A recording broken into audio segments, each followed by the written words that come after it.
Okay. Good morning, everybody, or good afternoon, depending on where you are.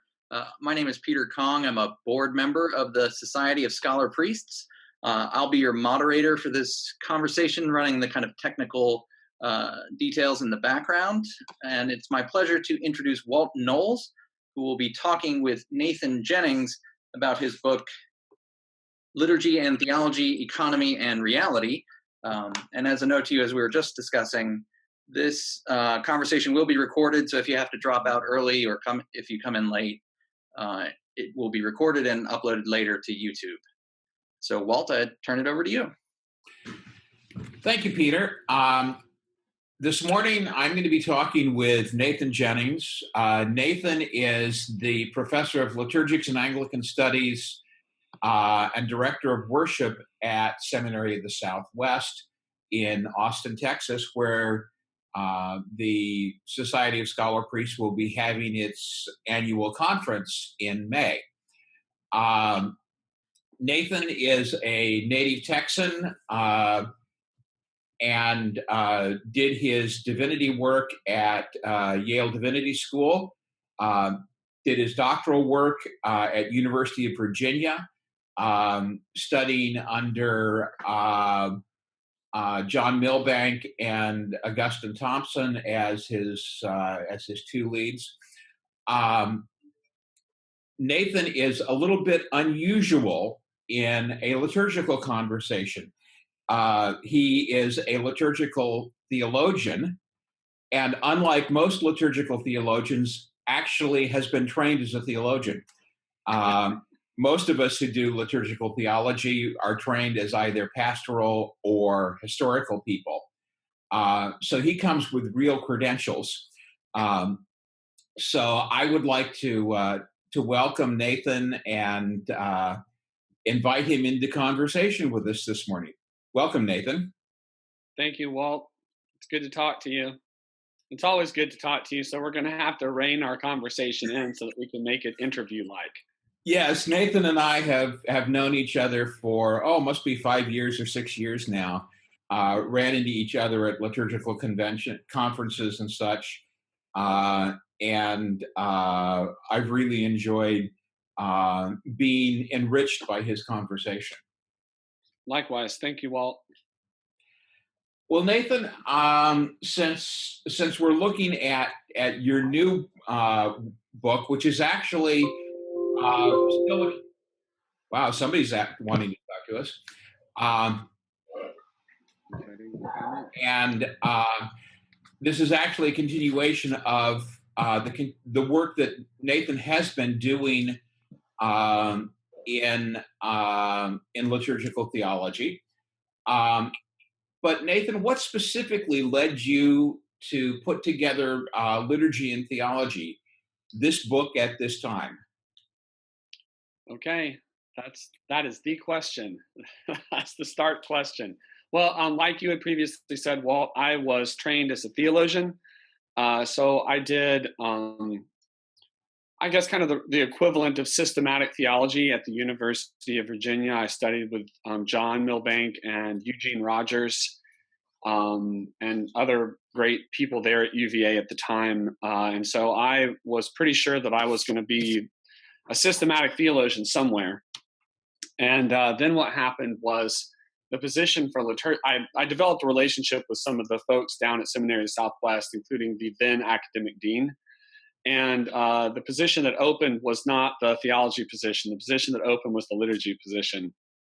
And I thought to myself, well, I can't do this. I'm a theologian. And so I didn't apply.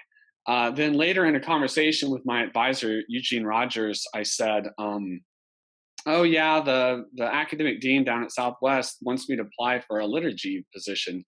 And I just remember feeling kind of bewildered and ashamed with Gene Rogers' response, which was at first shock with open eyes and a dropped mouth. And then he said, the academic dean is asking you to apply to a position and you didn't? So I felt kind of stupid. But I really quickly got my CV together. I mean, what I said to Gene was, Gene, I can't teach liturgy. I studied theology. And Gene said to me, Nathan, you can teach liturgy every time we have a liturgical question in class, we all look at you, and you always know the answer. So you already are a liturgical theologian. And I thought, well, I guess he's got something there. Certainly over the course of my time, my MDiv at Yale, and then working on my PhD at UVA, I became more and more a liturgical theologian, meaning that I understood my task as a theologian as grounded in the life of the church that puts us in active content with God, in active contact with God, and that's the only real point of contact between the theologian and his or her subject matter, namely God. And I just became more and more committed to that. So I studied that more and more, and I enjoyed reading theologians like Alexander Schmemann and John Zizulis and Dimitrios Steniloe. So then I became a professor and had to learn all the things that I also needed to learn to teach the historical and more pastoral sides of liturgy, which was joyful but a big learning curve. Then I started attending official liturgical gatherings like the North American Academy of Liturgy. I attended the Liturgical Theology Seminar. I befriended people like you and Gordon Lathrop, who was a real pastoral presence for me as I was transitioning from kind of one academic field to another, or one academic concentration to another. So this book, Liturgy and Theology, is kind of the academic residue of that autobiographical journey, if that makes sense. Great. So as I looked at liturgy and theology, one of the things that struck me as a core theme of an underlying basis of thought is the relation. I mean, it's sort of in your subtitle. Half of it's in your subtitle, right. But the whole idea of economy, and economy is household, and the notion of gift. Could you unpack economy and gift for us for a little bit? Mm-hmm. I can. So thanks for bringing that up. I think you learn what your book is about after you write it. This is what I'm learning about things. And so now I feel like, I could go back and write another introduction to it, but that's not how reality works, or at least not how publication works. So yes, you're right. One of the big themes is the gift economy, the economy of gift, and I'll definitely elaborate on that. Two of the other big themes of the book are realism, metaphysical realism, and that shows up in the subtitle, Economy and Reality. And the other big theme that runs through the book is ancient Near Eastern studies and ancient Israelite worship and liturgy and the nature of the temple. So those three things, I thought I needed three different books. And then what I realized is I could not talk about one without the other. They were mutually explanatory for me, and so they wound up being one book. So the gift economy stuff comes from people like the scholar Mouse. One of the things that I really, one of the summaries of that scholarship that I really like is a book called The Gift. The Gift has two different subtitles. I have to look at my own bibliography to find out the subtitle that I prefer, because that's the one I think that I listed. But what's wonderful about this book called The Gift is that it comes at the end of a lot of really good anthropological and philosophical research and writing into gift economies. And it's summative. And another beautiful thing about that book is that, yes, there it is, The Gift, Lewis Hyde. So that's the reskinning of it with that beautiful little subtitle, Creativity and the Artist in the Modern World. So I think that helps sell it better. The original subtitle was something like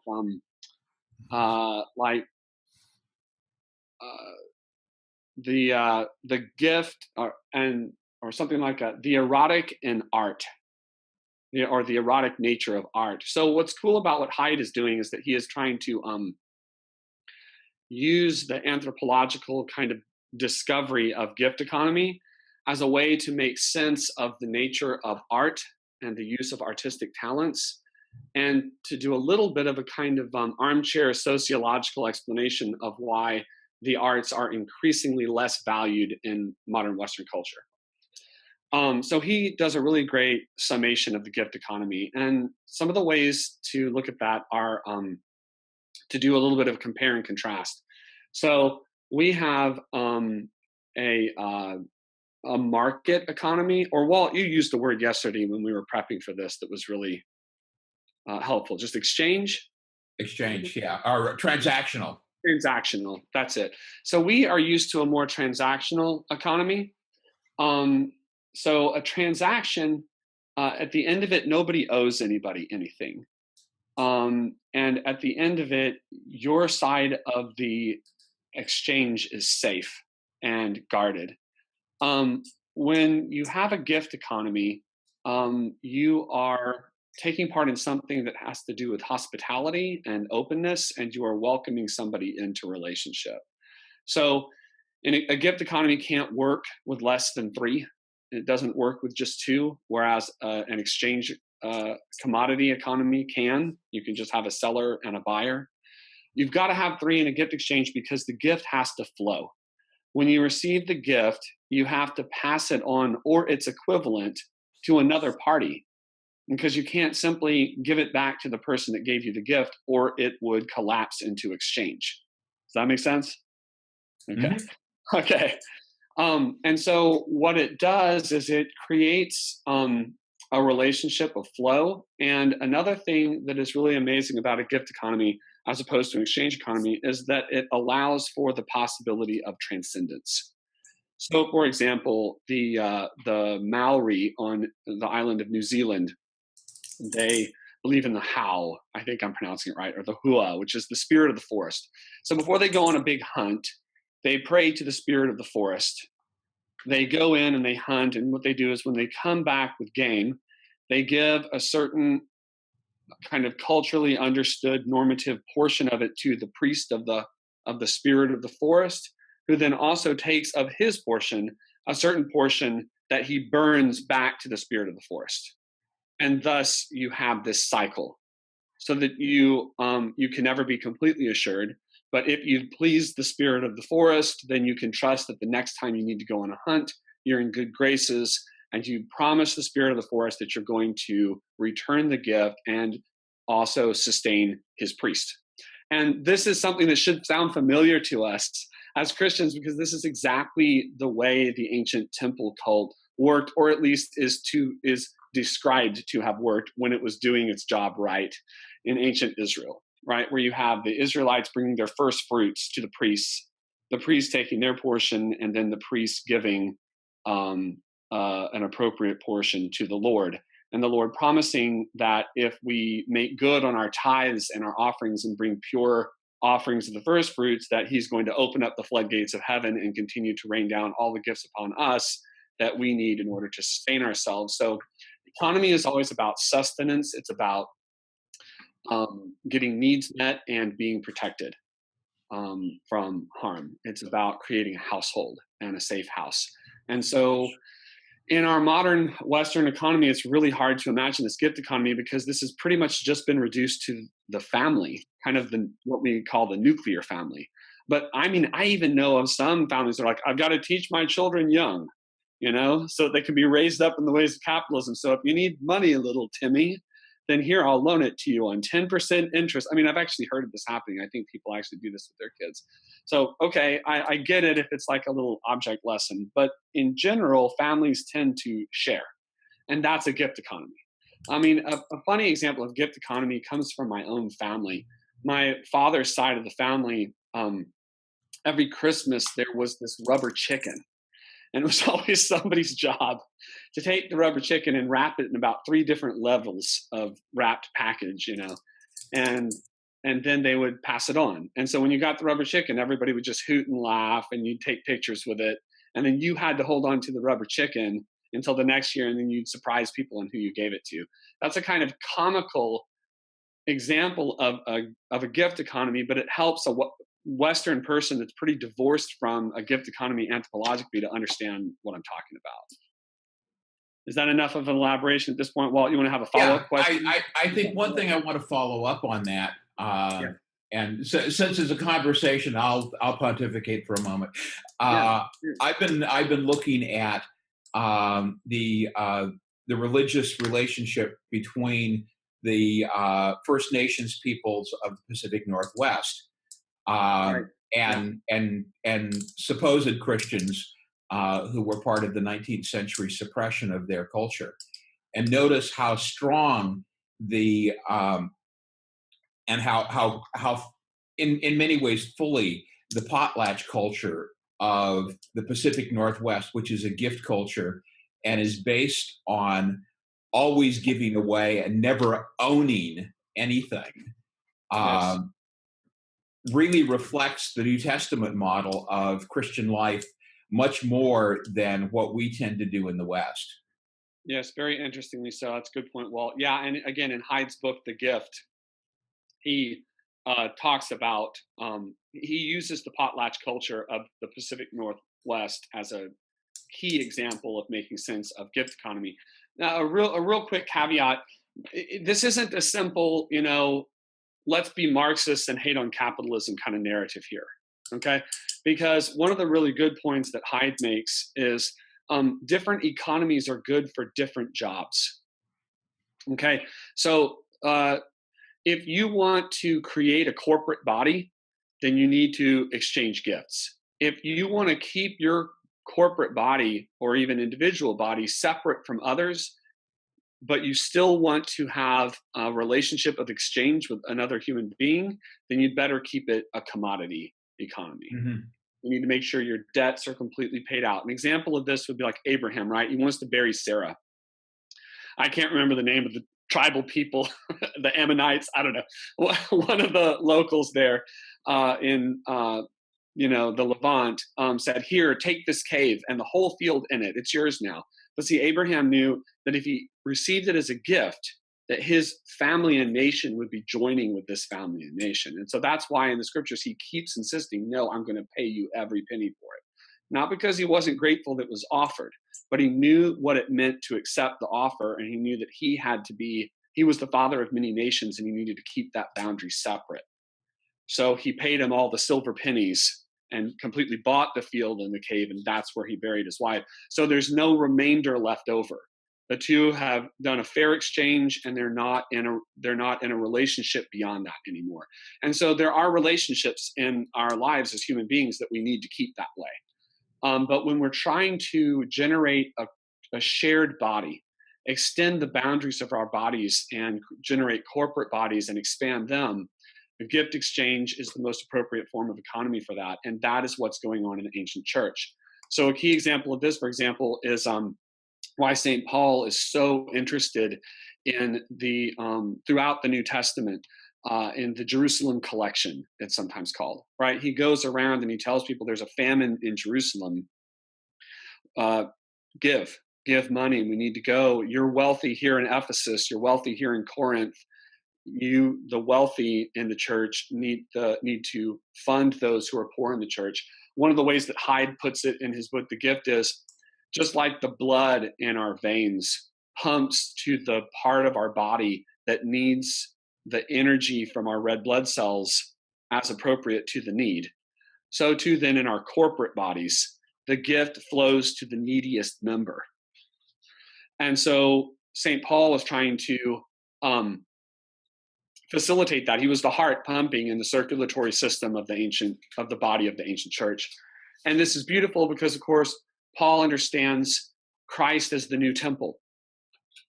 And so what this is about fulfilling the prophecy that all the nations were going to come and worship in Jerusalem. And so he's taking the gathering of the gifts for the true sacrifice, the sacrifice of maintaining the people of God, Christ's church that is famished in Jerusalem. So what does this have to do with liturgy? Well, there's the crossover point, right? Because now we're starting to talk about temple, because the temple in the Old Testament was a gigantic touch point and center of the gift economy that was supposed to keep the people of Israel together as one corporate body and in communion and fellowship with their shared God. And what's going on with Jesus is that we have a reboot of the temple. He's the new covenant.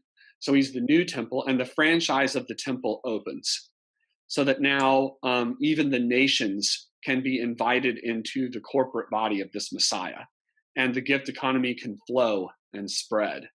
I mean, it's often forgotten, but up until the Reformation, it was just a Christian given that usury was forbidden. You did not engage in usury with people who were in the fellowship of the body of Christ. You realize that we implemented that now, like our entire Western economy would collapse. So I'm not suggesting we implement it right away, but that's a core part of our tradition as Christians, is that once we have met a fellow Christian, we are now in a gift economy relationship with this Christian to the degree as possible. So that's where the liturgy comes in, because it was the liturgy of the Old Covenant temple that facilitated this gift exchange. The wealthy would bring in their rams and oxen. The poor would bring in their turtle doves. The sacrifices would occur, and everyone would be fed.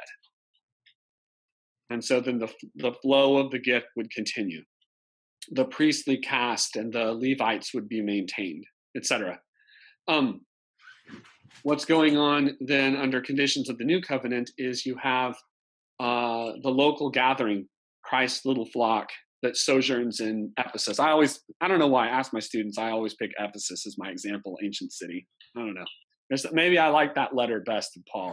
At any rate, there you are in Ephesus, and you're Christ's little flock sojourning there, trying to avoid martyrdom, but willing to accept it if necessary. And there's poor people in your congregation, and there's rich people. I guess I should pick Corinth, and since Paul had to write Corinth about them having troubles about this, right? He's writing in 1 Corinthians about the breaking down of their gift economy. At any rate, the deacons come in and they bring up the tithe, they bring up the gifts in kind and the bread and the wine to the table, over which the bishop, the presider of the local congregation, is going to give thanks. He gives thanks for Christ and his works, and he gives thanks for these gifts. And then they are distributed, the bread and wine to all those present, and then the extra gifts in kind are distributed to the pastor and elders, and then to the widow and the orphan. And so the gift economy continues. And so it was a way of opening the franchise of the temple of the Lord God of Israel, and it was also a way of taking the economy of the Holy Land, of the Promised Land, and instantiating it for Gentiles, like little embassies throughout the world. I love that. That's just good news. I'm getting excited about that. That's just so cool, right? Okay, I'll stop talking for a little bit. Yeah, as we were talking yesterday, we started riffing on this, and we could easily come up with 3 or 4 more of these conversations just on gift economy and liturgy.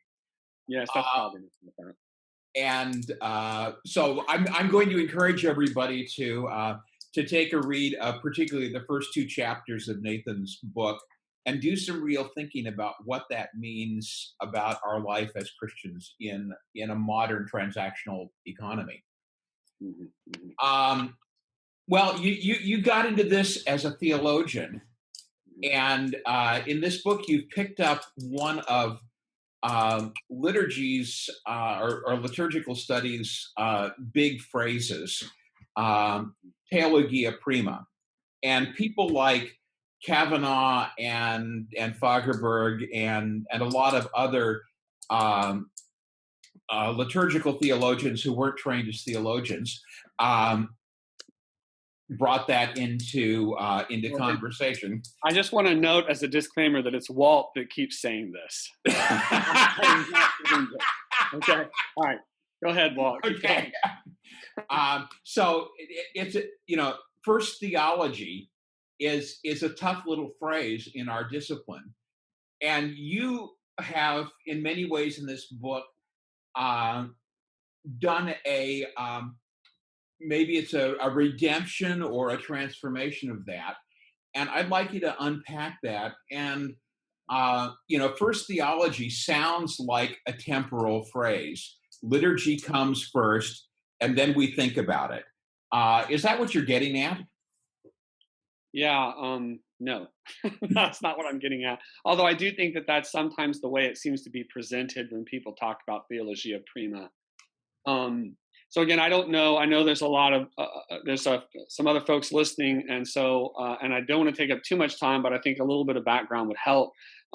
Liturgical theology kind of was born with Alexander Schmemann in, I guess, about the '60s, going through the '80s when he died, and he was Eastern Orthodox, so he had an approach to the liturgy that was free of some of our Western developments.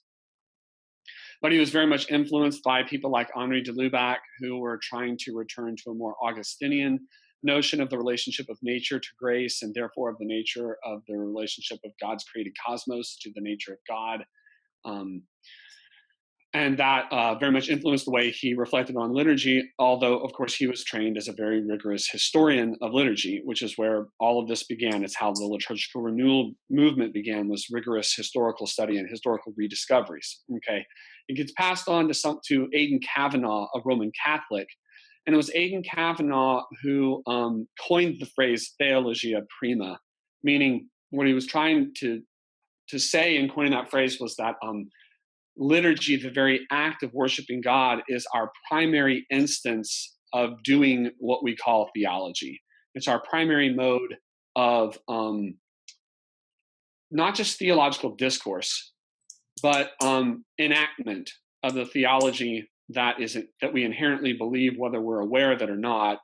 And also, I think the key insight is the key ritual point at which we come in contact with God. And now, Walt, you're the historian, so you'll have to help me out with this. At some point, somebody discovered Prosper of Aquitaine's phrase and shortened it to lex orandi, lex credendi. That was happening at about this time, correct? Yes, it was. Okay, all right. So all these kind of got mixed together. Prosper of Aquitaine's lex orandi, lex credendi, the law of prayer is the law of faith, which is not exactly how he words it, but the way people reworded it for him.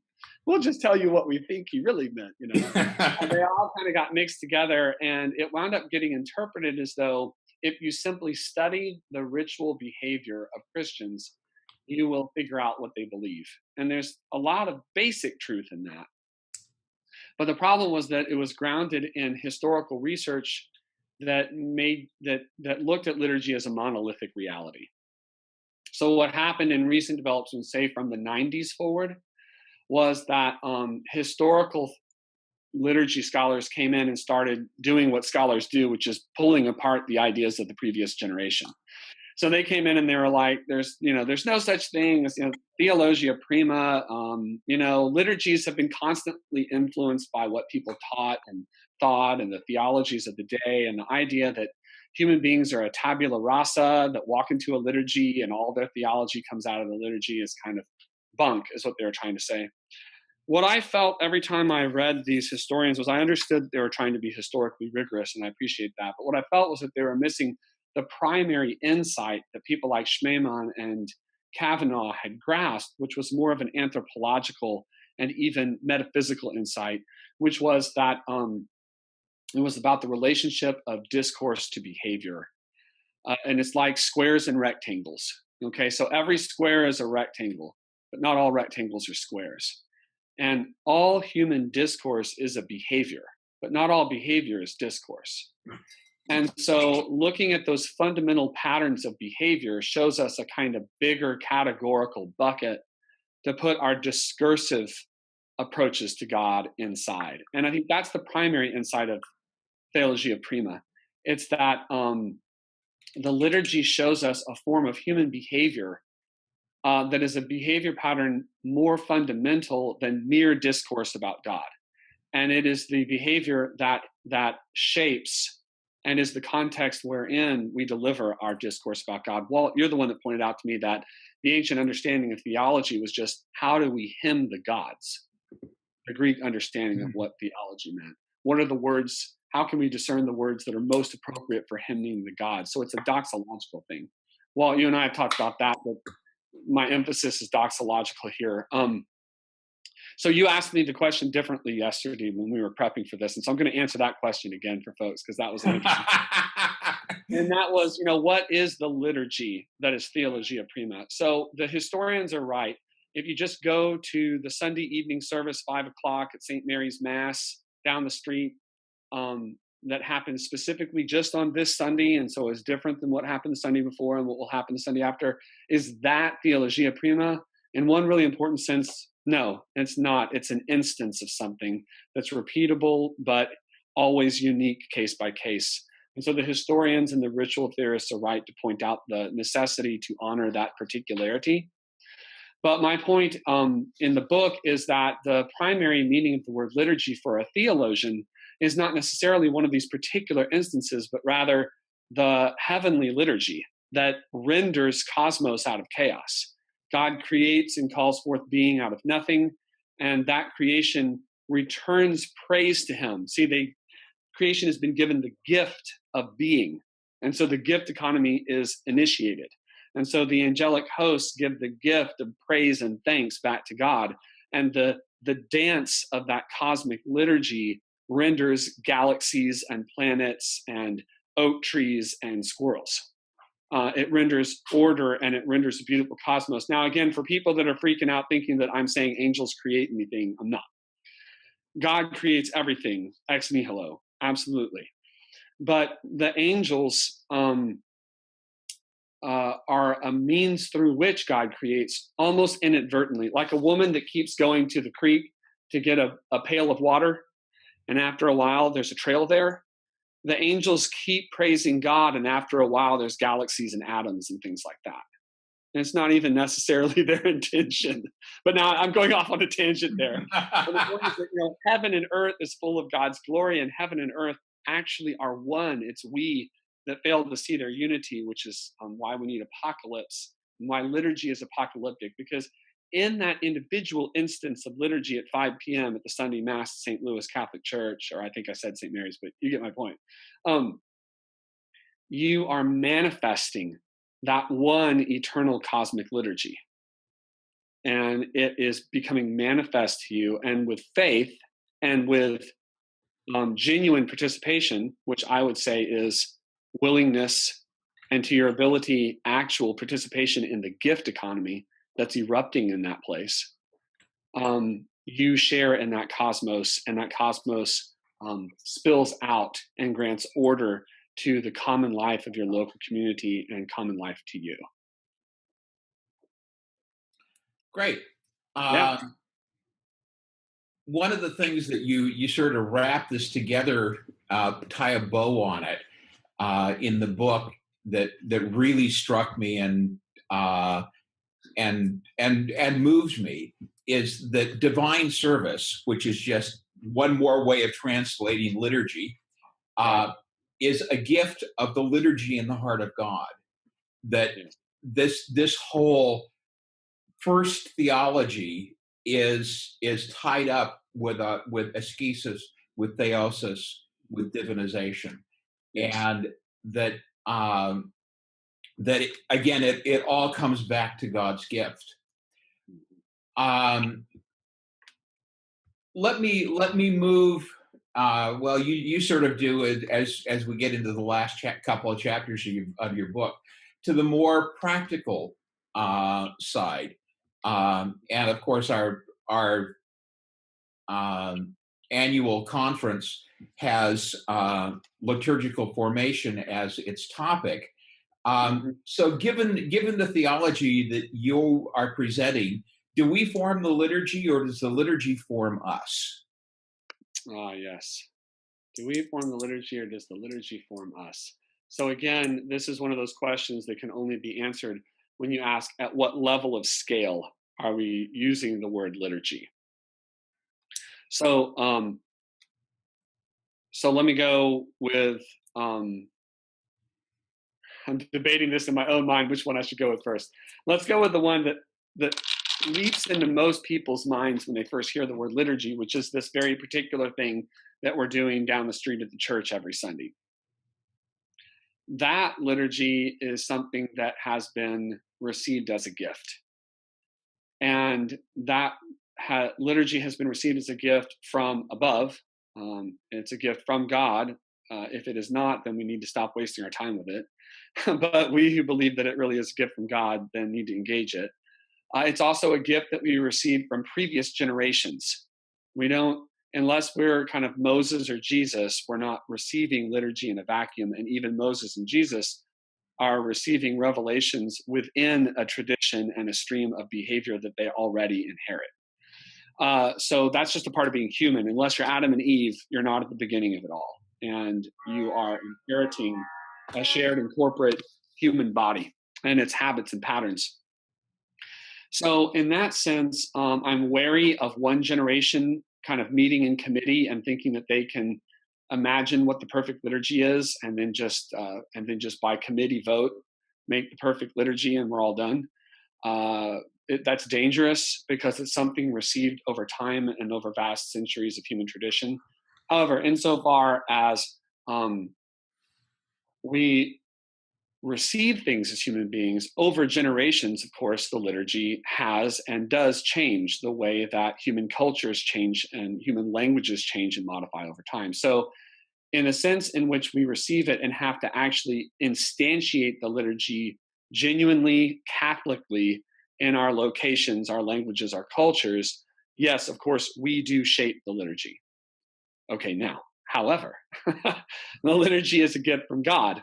And so therefore, in one sense, in its most important sense theologically, it is the liturgy that shapes us. Because again, the fundamental liturgy is the liturgy of the heavenly hosts, of the angelic hosts in the heavenly places, singing their trisagion sempiternally, and rendering cosmos out of chaos and the doing thereof. And we, in our fallen state, we need grace to get back into that. But by grace, we can be swept back up into the cosmic divine service. And then we can be of divine service. And one of the key ways in our lives that we're of divine service is by giving of ourselves charitably in a new covenant gift economy. The other way that we do it is ritually. And we do that ritually about once a week when we go to church. But of course, they're supposed to be one. They're supposed to be authentic and genuine, and the ritual behavior is supposed to inform and empower our lived divine service, and our lived divine service opens our eyes to see the apocalypse that the ritual divine service gives us every week. Oh, look, we worship with the angels and the saints. Oh, look, it's the end of the world. All of the people are walking through gates of pearl to enter into fellowship with the Lamb that was slain but has begun to reign, etc. So that liturgy, that cosmic liturgy, shapes ours. However, because we're talking about levels of scale and because I'm a Platonist, there's no one right way for this nearly infinite reality. It's certainly quite transcendent at the cosmic level, but I don't believe in ontological infinitude except, of course, in God. But even this cosmic liturgy is fitting to the very life of God, right? Which is an eternal gift exchange. The Father gives the gift of being, of a share in his own being to the Son. The Father breathes the Spirit out in love and fellowship and communion with the Son, and the Son praises the Father and reflects back the genuine nature of the Father in the power of the Spirit. And it's this liturgy-like perichoresis that all of our liturgies can be swept up into. But because this is infinite, there cannot be one perfect instance of this as human beings. There has to be a plenitude, a multitude of genuine expressions of this. And as I say to my liturgy students when I teach them at the seminary, I say, look, there's no one right way to do the liturgy, but there's more wrong ways than right ways. So, okay, that's enough of that. Well, Nathan, I'd like to thank you for the conversation. I am cognizant of the temporality, which in the final liturgy somehow gets transcended, but isn't for us today. And we wanted to have time to enlarge this conversation with everyone else who is here. Okay. I've got lots of other things to keep us going. So if nobody asks any question, we've got more than enough to go with. But Peter, I'd like to turn this back over to you and open it up for other people to engage Nathan in conversation. Thanks, Walt. And thank you for the very fascinating and stimulating conversation so far. So, if you want to ask questions, you who are listening in or participating, you can do so in two ways. You can unmute yourself and just verbally ask, or if you prefer, there's a chat box that you can open and you can type your question. And so I'll type question here. So I just sent a message. You can see it there on the bottom right, at least on my screen. So if you prefer to type your question, you can do that as well. So I'll go ahead and open it up if you have questions or want to ask Nathan anything. Hey, Nathan. Hey, Eric. How are you? How's it going? Good, good. I was Great. wondering, I was just looking at the diagrams in the back of your book while we were talking here, and you have that nested sort of like squares and rectangles of encounter, discourse nested in behavior, behavior and discourse nested in encounter. Have you reflected on like that and how it relates to like the sort of three-tiered temple, like the Holy of Holies and the place where sacrifices happen, and then like the place where people are all discoursing out in the Wow. Wow. No, I never made that connection. That's really cool. I like those kind of connections. No, the real I think what I'm trying to do in diagram B, as it turned out being, with encounter behavior and then behavior and discourse is to I was trying in one diagram to do my whole squares and rectangles thing, where I was trying to explain the relationship of behavior to our various encounters and discourse within our human behavior as categories, where you can have squares that are also rectangles, and yet there's a whole lot of other things that count as rectangles that aren't squares. So I was trying to get that logical relationship so that we could clear up some things. The other thing I was trying to do in it was show that it's nested, that discourse is nested in behavior and kind of not the other way around. I know that that's difficult for a religion of the logos. Just trust me on it. We'll talk logos some other time. But that discourse is nested in behavior, and behavior is nested in the various encounters that we have as human beings. So I wanted to get the sense in which those things are nested. What's going on with the encounter behavior discourse relationship, the way I set it up and use it as a teaching tool at the seminary, is it's kind of my heuristic for a kind of Gadamer hermeneutic. With Hans-Georg Gadamer, who wrote Truth and Method, is a really important person in the history of hermeneutics. He makes this point that things are kind of in play.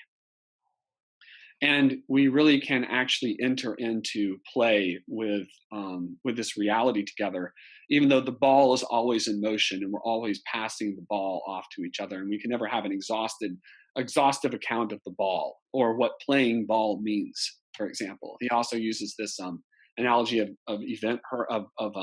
horizon, that our understanding of each other is always when our horizons fuse, and that takes discourse. So I was trying to show the way in which that kind of continental hermeneutic tradition has a way of privileging reality over mere discourse about it, but has a way of showing that discourse nests within reality and can actually at times, through play or dialogue, get us in contact with what's really going on.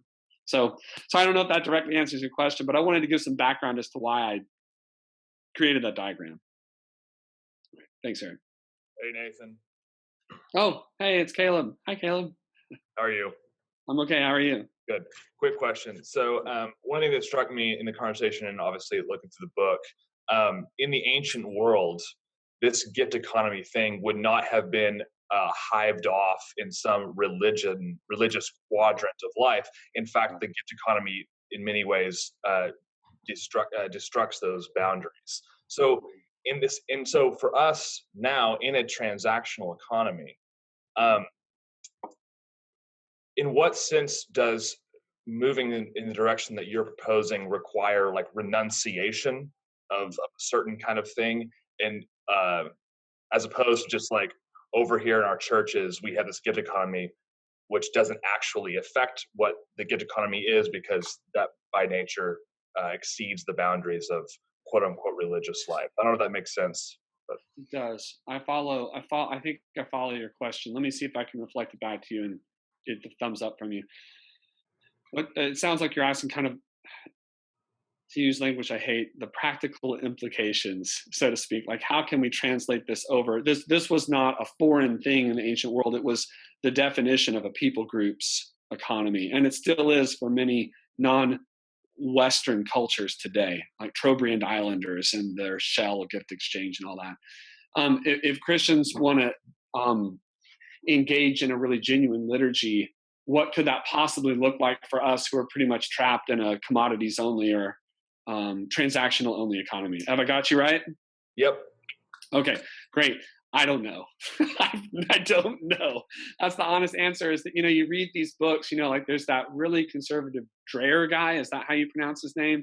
Who wants us all to run away and take the Benedict option. And then he's kind of, for me, kind of extreme. And then there's other shades of gray between there. You can go back to someone like Harawas, who wants us to have this tight-knit community that shows the world what it means to really be the world. And that's awesome, and I get that stuff. I wouldn't want the practical implications of my book to insinuate that we should hive off or hole up or circle the wagons.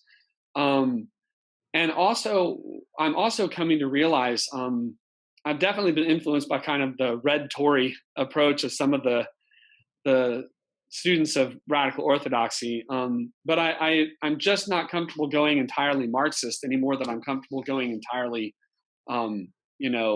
neocon, right? Those two seem extremes. I don't think the answer is getting cleverly Marxist in our Christianity.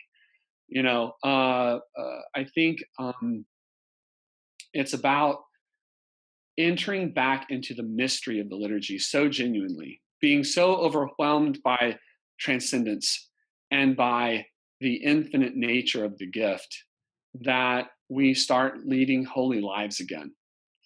And our communities are enriched, not because we've all suddenly become saints, but because we recognize a handful of saints and are really excited about them.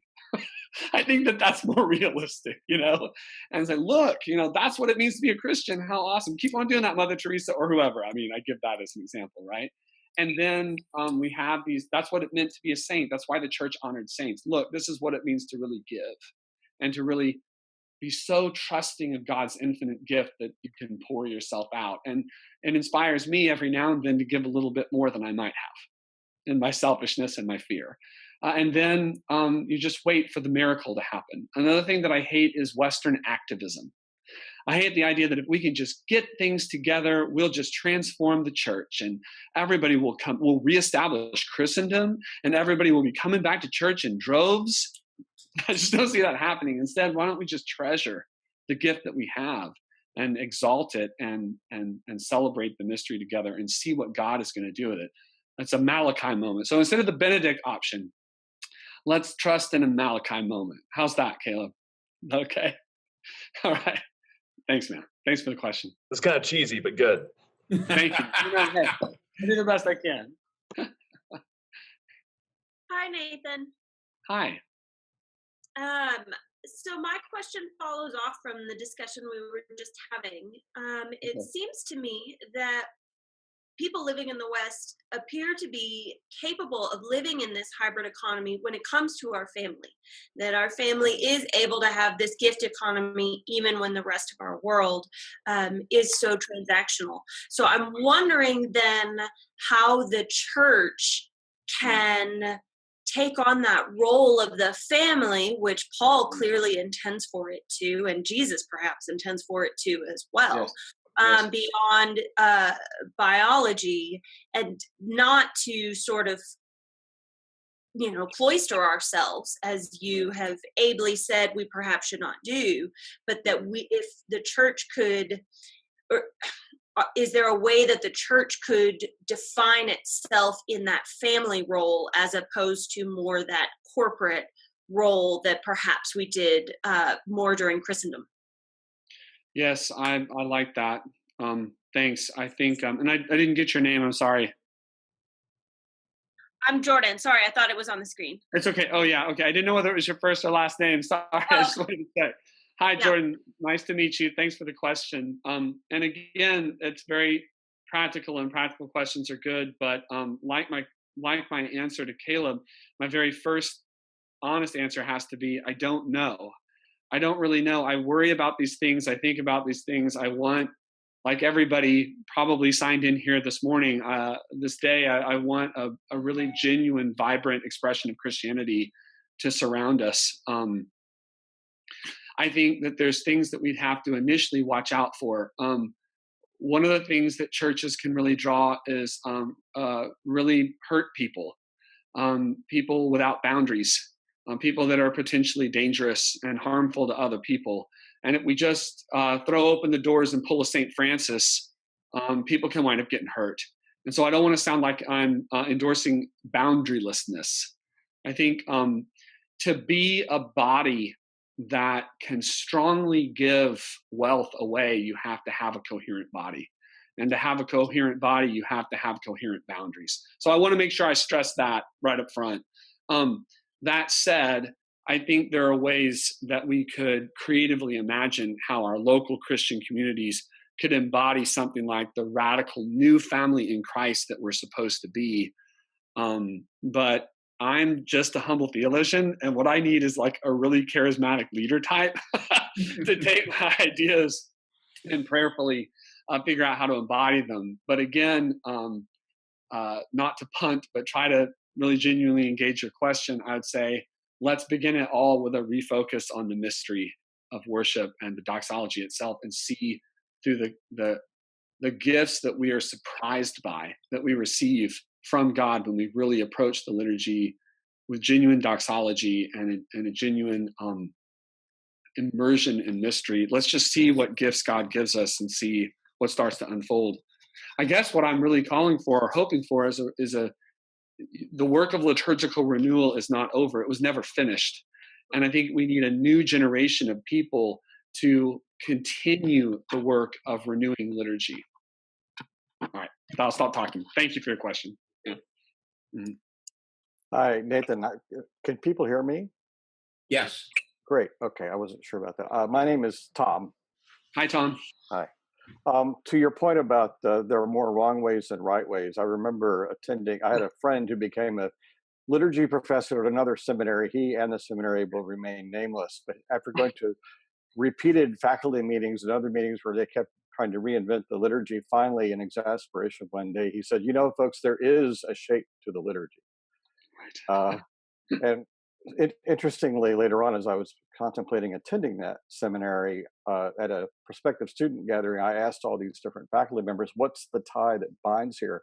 And literally nobody had an answer. So an interesting connection between that approach to liturgy and what was lacking. The real question I have is, one of the things that I am really fascinated with is that we are in many ways and I include where I function as a priest, in many ways still following practices which are not necessary to the shape of the liturgy as we understand it, but are still things that I love, many of us love, but they come from the era of Christendom. Okay. And especially the lack of the Eucharist in the context of a meal. And you were talking about Paul in 1 Corinthians and how he was railing about what people would call inequality, I guess these days. But he was specifically talking about at a Eucharistic meal. And I'm curious about if you have thoughts about everything you've been saying in terms of the transcendent and all of that, but also how do we miss something by having separated the Eucharist from also all sitting down together and making that whole meal a Eucharistic meal? Well, yeah. Thanks. That's a really good question. It's Tom, right? Yes. Yes, that's a good question. Thanks. When I teach about the shape of the liturgy, I make a joke about, when there's a major problem in the church, there's two things you can do. You can either gather a committee and work really hard until you've all come up with a solution, or you can simply remove the offending matter, which is the easiest way to deal with it.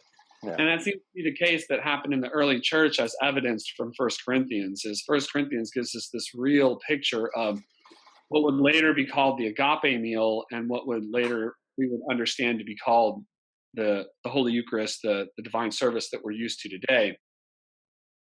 And it shows that they were clearly closely related. Whether they were identical or not, I don't know. I think it was different region by region. Different historians would say different things about that.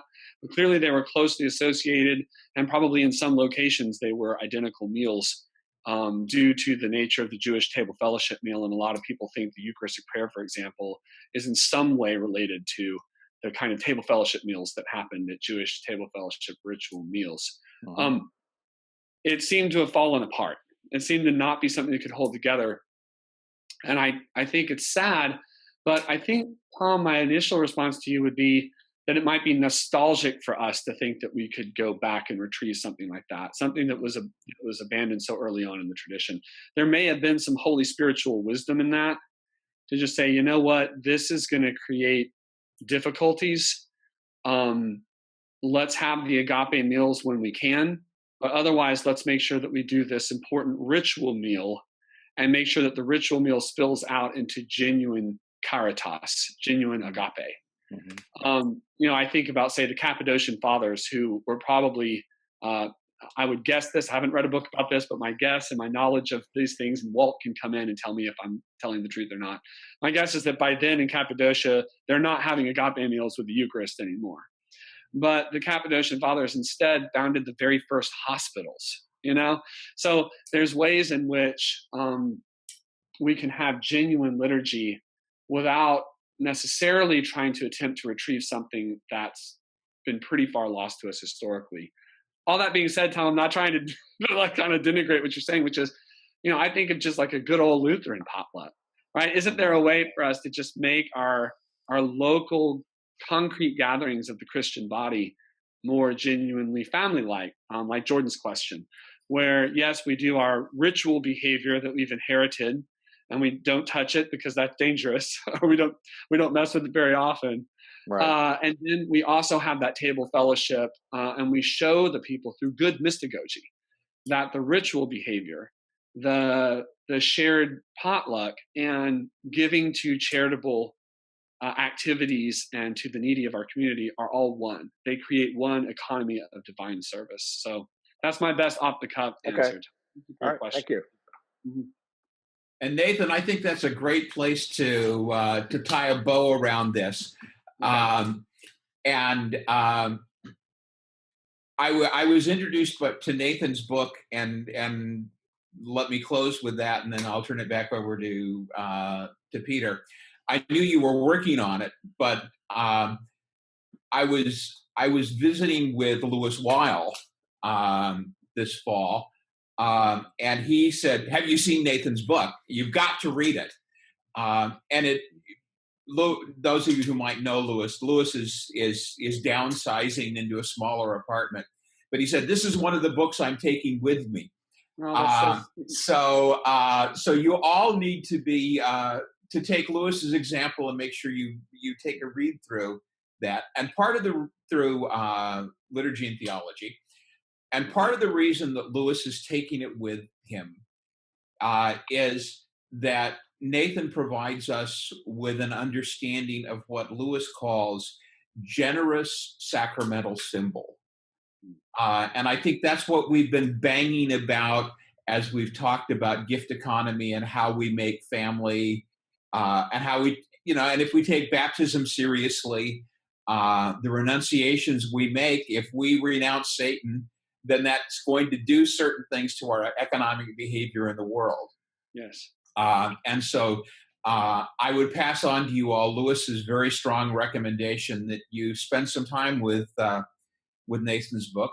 And Nathan, thank you for being with us this morning, and really appreciate your time, really appreciate the work you've done on the book. And we look forward to hearing from you in May as well.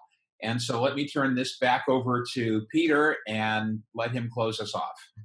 Thank you, Walt. Yeah, well, thank you all. This has been a really fascinating and stimulating conversation, giving us a lot to think and also to pray about.